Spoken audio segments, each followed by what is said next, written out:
दुख वह चीज है जो जीवन को सुंदर बनाती है।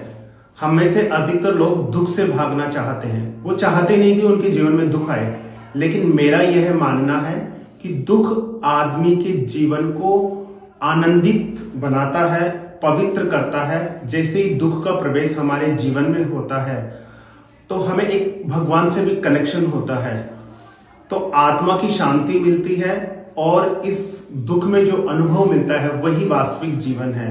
दुख में जैसे ही हमारे आंसू आते हैं, वो आंसू हमारी आत्मा शरीर को पवित्र करता है और उनको सीधा सा भगवान से कनेक्ट कर देता है। हम में से अधिकतर लोग जैसे ही उनके जीवन में दुख आता है तो वो बोलते हैं, वो मैं तो बड़ा दुर्भाग्यशाली हूँ, उसके कारण मुझे ये दुख की प्राप्ति हुआ है, मैंने पूर्व जन्म में ऐसा कुछ किया होगा तो ये मेरे लिए दुख की प्राप्ति हुआ है।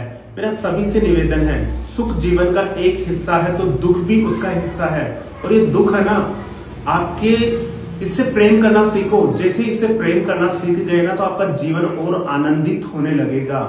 मेरे प्रभु श्री राम जी की एक बात कहना चाहूंगा कि उनका पूरा जीवन कष्टों में और दुखों में रहा, लेकिन क्या आपको कभी लगा उन्होंने कैसे भी ऐसा देखा कि उनका जीवन व्यर्थ जा रहा है? उन्होंने उन कष्टों और दुखों से ऐसे प्रेम किया और उन्होंने उसी को से अपना जीवन सार्थक कर दिया।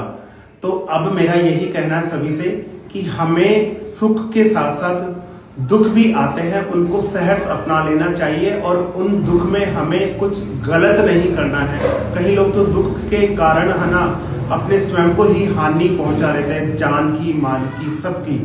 तो सुख के साथ साथ दुख से भी प्रेम करें। दुख जीवन का सुख से ज्यादा आनंद देता है। जय श्री राम।